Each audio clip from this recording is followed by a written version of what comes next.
अली के फोन पर नोटिफिकेशन आता है, अननोन कॉल, क्या तुम जाग रहे हो। पहली रात अली ने उसे मजाक समझकर इग्नोर कर दिया, लेकिन अगली रात फिर से वही मैसेज, बिल्कुल उसी टाइम पर 3:17 पर। अब ये रोज होने लगा। अब अली को रोज रोज हॉरेबल मैसेज आने लगे। अब अली की जिज्ञासा बढ़ने लगी और एक रात उसने जवाब दे दिया, तुम कौन हो। कुछ टाइम के लिए कमरे में शांति बनी रही। कुछ सेकंड बाद रिप्लाई आया, मैं वो हूँ जिसे तुम देख नहीं सकते। एक पल के लिए तो अली वह मैसेज पढ़कर डर जाता है, परंतु बाद में वह हंसकर टाल देता है। उसे लगा उसका कोई दोस्त प्रैंक कर रहा है, लेकिन फिर जो हुआ उसने उसकी हंसी हमेशा के लिए छीन ली। अगले दिन अली ने कॉलेज में अपने दोस्तों को यह बात बताई। सबने कहा, भाई ये तो कोई लड़की लगती है, मजे ले रही है। पर अली के मन में अजीब सा डर बैठ गया। उस रात फिर से वही टाइम 3:17 पर फिर से फोन वाइब्रेट हुआ और मैसेज आया, आज खिड़की के बाहर देखना।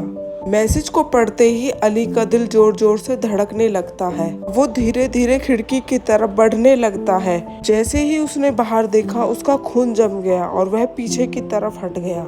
लेकिन अंदर से एक अजीब सी ताकत उसे मजबूर कर रही थी, देखो बाहर देखो। धीरे धीरे कांपते हुए कदमों से वह फिर से खिड़की की तरफ बढ़ा। हर कदम के साथ फर्श की हल्की आवाज कमरे में गूंज रही थी। जैसे ही उसने बाहर देखा, नीचे सड़क के बीचों बीच एक लड़की खड़ी थी।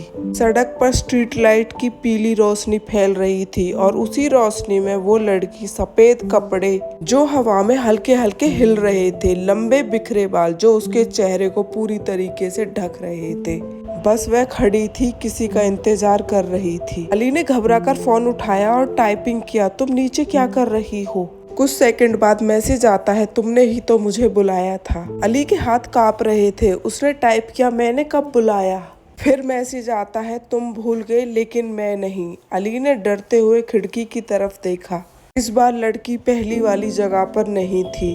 उसका दिल जोर जोर से धड़कने लगा। अली की नजर फिर कॉरिडोर की तरफ गई। वहाँ बिल्कुल अंधेरा और सन्नाटा था। अली मैसेज टाइप करता है, तुम कहाँ हो। थोड़ी देर में रिप्लाई आता है, बिल्कुल तुम्हारे पास। अली ने फिर से रोड की तरफ देखा। रोड पूरी तरीके से खाली पड़ा हुआ था। अली की नजर बिल्डिंग के नीचे जाती है। वह बिल्डिंग के नीचे खड़ी हुई थी और इस बार उसका चेहरा ऊपर की तरफ था। सफेद बेजान आंखें पूरी तरह काली। यह देखकर अली डर जाता है और खिड़की लगा लेता है। अली फिर सोने की कोशिश करता है, परंतु उसे नींद कहाँ आने वाली थी। थोड़ी देर बाद फोन फिर से वाइब्रेट होता है, अब मैं पास आ रही हूँ। अली ने अपने पीछे मुड़कर देखा। वह उसके पीछे खड़ी थी। अली का दिल बिल्कुल रुकने वाला था। अगले दिन अली ने उस नंबर की डिटेल निकालने की कोशिश की, पर वो नंबर किसी रिकॉर्ड में नहीं था। उस नंबर से रिलेटेड कोई भी इंफॉर्मेशन और डाटा नहीं था, जैसे कि वो अस्तित्व में ही नहीं था। उस रात 3:17 पर इस बार मैसेज नहीं, वीडियो कॉल आई। फोन को देखते ही अली का दिल रुक सा गया। उसका खून जम गया। अली ने कांपते हुए हाथों से कॉल रिसीव की। स्क्रीन पर अंधेरा था। फिर धीरे धीरे एक चेहरा दिखा।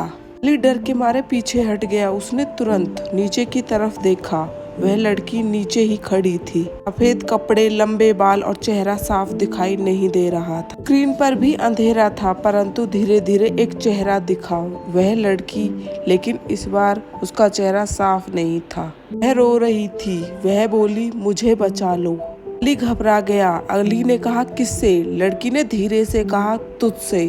अचानक से स्क्रीन हिलने लगी और कॉल कट हो गई। अली के हाथों से फोन नीचे गिर गया और टूट गया। अब अली का दिमाग काम करना बंद कर चुका था।